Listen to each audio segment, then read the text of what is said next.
as a chiropractic student, you have the opportunity to do a year internship at the end. And I think because I was also a professor, and I'm sure we'll get to that, but one of the things I noticed is that a lot of people, whether it was my colleagues at the time or even when I was teaching, kind of take that year for granted as if it's just a part of the process and you're just ready to get out. Um, but my experience really started with my intern adjusting me, and it was the first person to ever adjust me.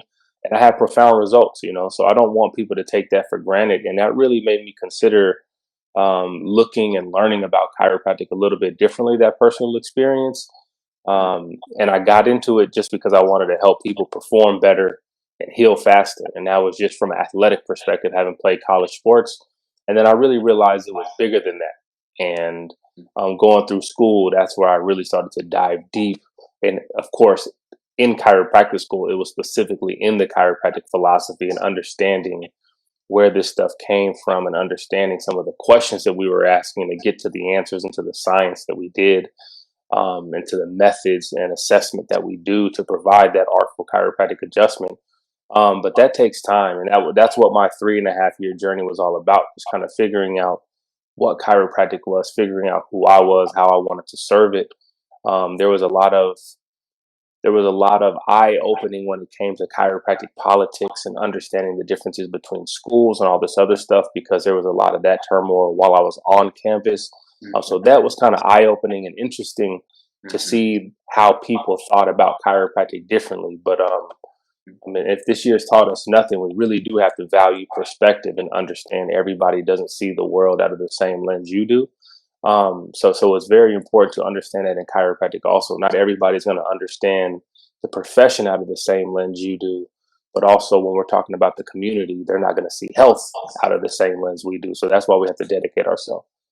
Yeah, most definitely. Yeah. Right around the time you were an intern, I was also an intern, and we started doing this little project where we would go out into the community and just practice communicating chiropractic with people that we didn't know, that we had never met before. And it was really inspiring to just recognize that people were on the vibe. Like you would share the message of chiropractic and people were receptive.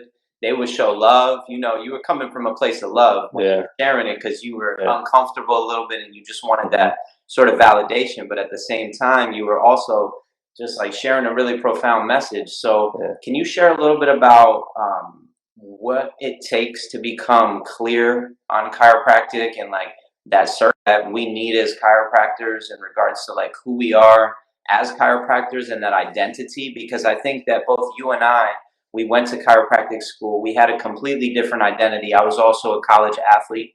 I didn't know what chiropractic was. I had been adjusted a handful of times, but it wasn't like adjusted. It was kind of just like I had seen a chiropractor. It was like just checking out the profession. I had been told to kind of look elsewhere, and I was just going off on my own to see like what it was. And I wasn't inspired by it, so I wasn't really thinking chiropractic. But can you talk a little bit about how far you've come in regards to becoming clear on what chiropractic is, and like certainty as a chiropractor? That's a great question. I appreciate you bringing up those videos, because it's like we kind of take it for granted, and I almost forgot about it. But I think that's the answer. One, you have to get really uncomfortable with your paradigm, where you are, what's your platform, right? You have to get really uncomfortable what that is and what you want that to become.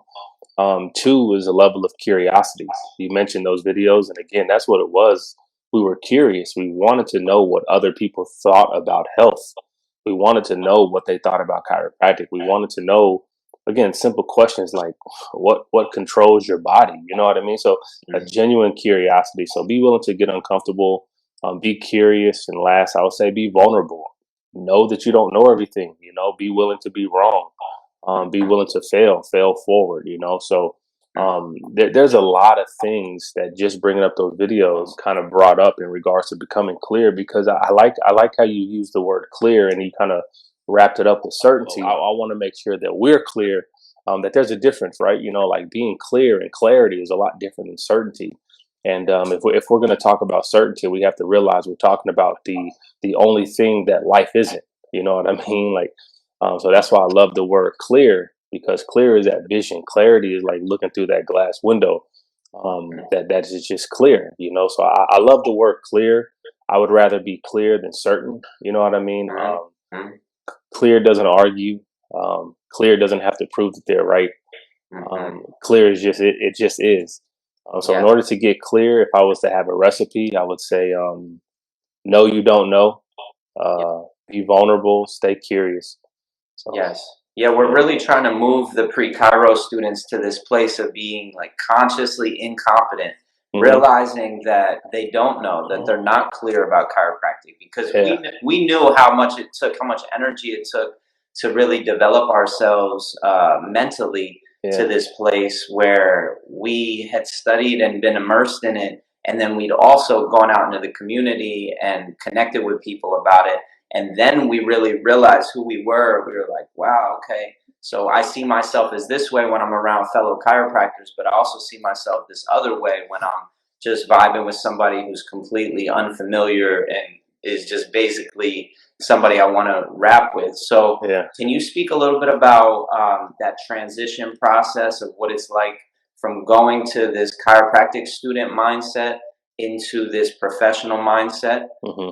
Yeah, and you mentioned something again very profound: conscious incompetence. There's 4 stages of that, and I'm sure you'll dive deeper into that with the students. But that's really what it's about in transitioning from that conscious incompetence to conscious competence eventually once you have that education. But again, the transition between student to doctor, there's still a level of conscious incompetence, right? Because you have to understand you're entering something that you've never done before. And I mention that because no matter what you've done before, no matter what type of experience, you haven't been a chiropractor. And when you haven't been a chiropractor and you're transitioning into being one, that's a new space for you. I always would explain to students that there's going to be different levels of resistance, right? And our goal is to continue to push through that resistance. And somebody telling you no as a chiropractic student to receive care or understanding is different than them telling you no when you're a chiropractor and you're making a living doing this. And that's something that you're going to have to feel as often as possible, because the more you feel it, the more you won't. And I don't mean that in a sense of numbing that feeling. I mean, in a sense of integrating that feeling and continuing to push forward, because essentially that's what life is, right? It's all integration. Yeah. So you want to feel that because eventually somebody's going to say yes. Eventually somebody's going to understand. Eventually somebody's going to want your care. But the more you hear no, the more you'll be able to integrate it, the more you'll continue that conversation, and the more yeses you're going to get eventually. So it's a difficult transition. I always tell people, so the transition that I always share with them is that entering chiropractic school is a transition, a new curriculum, new experience, new levels of difficulty. And then it's all going to be smooth sailing until you get into the health center. Because again, you get to that place where you think you know a lot, and then you have to actually apply it, that art. And then that starts to get a little bit rocky, a little bit difficult. And then you start to get smooth sailing in there, and then it hits you one more time as soon as you become a doctor of chiropractic, and you're like, oh, I really have to do this. So obviously, as a practitioner, there's going to be levels and there's going to be more of it. But those are like the 3 big ones that I would always share in class, because it's important to understand you're going to hit them so we could prepare ourselves. I would be lying if I said everything is perfect. So I think that's what this is about, is just making sure that we're preparing you and you are prepared to meet that resistance and know you have that necessary support to know it is possible.